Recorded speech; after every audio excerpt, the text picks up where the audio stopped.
Hello, I'm Nathan Lewis, and this is the third episode of a series on the gold standard. I've written 5 books about economics, including 3 about the gold standard. You can buy them at Amazon. 3 of them are available in free PDF format at my website, newworldeconomics.com. The latest book, Inflation, What It Is, Why It's Bad, and How to Fix It, was co-authored with Steve Forbes and Elizabeth Ames. I'm also a fellow of the Discovery Institute's Wealth and Poverty Program. Michel Chevalier said in 1853, "When mankind, by common consent, and with a unanimity which is deserving of notice, selected these 2 metals, gold and silver, to serve as coin or measures of value, and equivalents for every other exchangeable article, the circumstance of the value of these 2 commodities being little subject to fluctuation, doubtless exercised a decisive weight in the choice. The functions of coin require that the material of which it is made should nearly approach, it can never attain, the condition of fixity of value, for were the material so selected subject to great and sudden fluctuations in value, it is evident that in employing it as the standard by which all the productions of human industry are to be appraised and exchanged, we should introduce into business transactions an element of uncertainty which would hamper and derange them." In episode 2, we describe the classical paradigm of money. We can see very clearly that Michel Chevalier expresses that classical paradigm. We also saw that the idea of manipulating the macroeconomy by somehow manipulating the currency was likely as old as coinage debasement itself, which dates from the very first coins of the 7th century BC. We called this the mercantilist or soft money paradigm. The important thing here is to recognize the soft money argument when you see one. That is, an argument that the macroeconomy and relationships between businessmen, investors, customers, and employees should be confused and distorted through some kind of manipulation of the currency and interest rates, supposedly to achieve some kind of positive-sounding outcome. In fact, these positive-sounding goals are sometimes actually achieved, but inevitably with some nasty consequences. When Richard Nixon left the gold standard in 1971, it was to boost the economy with easy money in advance of the presidential election of 1972. The economy did actually boom in 1972, recovering from the recession of 1970. The stock market soared, and Nixon was indeed reelected. But this was followed by a burst of inflation that poisoned the remainder of the decade and the floating currency chaos which continues to this day. Like many addictive and self-destructive behaviors, the problem is not that soft money doesn't work, but that it does for a little bit. The Federal Reserve today has what is called a dual mandate established in the Federal Reserve Act of 1978. In that act, Congress specified that the Federal Reserve was to maintain long-run growth of the monetary and credit aggregates commensurate with the economy's long-run potential to increase production so as to promote effectively the goals of maximum employment, stable prices, and moderate long-term interest rates. Although this is called the dual mandate, there are actually 3 goals here, including moderate long-term interest rates. But let's look at this list. It sounds all fine and acceptable. Who could complain about low unemployment, stable prices, steadily increasing production, and low interest rates? It's not as if the Federal Reserve was mandated to finance the government directly, devalue the currency periodically, inflate the government's debt away, or allow the currency's value to bounce up and down in a chaotic, uncontrolled, and unpredictable fashion. And in fact, all of these stated goals can be simultaneously achieved, and usually are, when the currency's value is fixed to gold. However, as we can also plainly see, there is no mention at all of currency value and certainly no mandate to maintain the dollar's value at an unchanged parity with gold, both of which were explicitly mandated in the original Federal Reserve Act of 1913. This is not a fixed value system.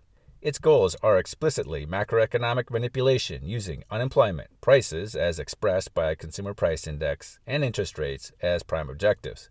It is a soft money or money manipulation framework. The dual mandate not only specifies goals but also a means to achieve them. It says, maintain long-run growth of the monetary and credit aggregates commensurate with the 3 stated goals. Most monetary aggregates are mostly credit, such as the popular M2, which is 90% bank deposits and other forms of credit. So it is basically a credit manipulation system.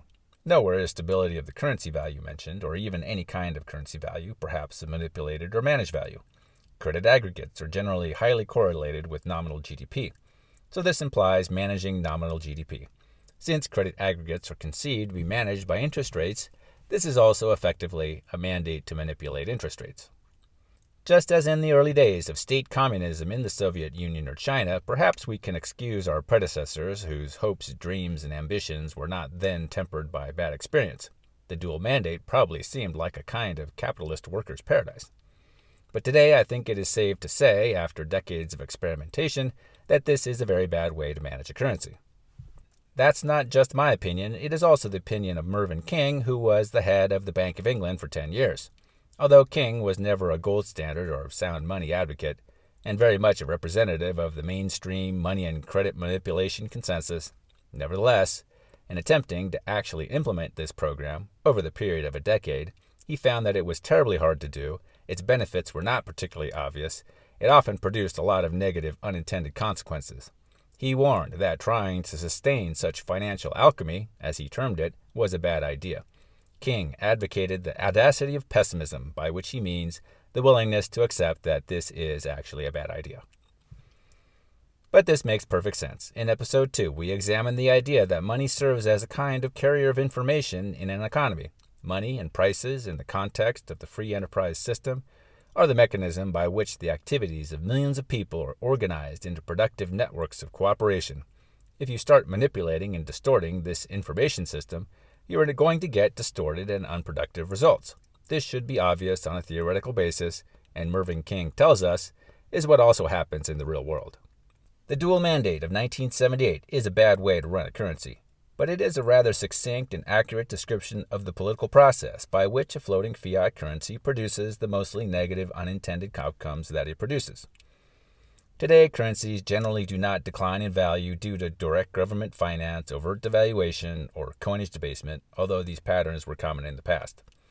Rather, it has come about, mostly unintentionally, from political pressures expressed by the dual mandate and the process of bickering among the PhD economists at the Federal Reserve. This process is contrary to all principles of constitutional government and amounts to seat-of-the-pants despotism. Some political conservatives have wished to apply some kind of rules-based system to this make-it-up-as-you-go-along farce. But these so-called rules-based systems are themselves programs of macroeconomic manipulation via floating fiat currencies. These include nominal GDP targeting, Taylor rules, CPI targeting, and many other variants, which assistant professors of economics like to invent whenever they feel like it will advance their careers.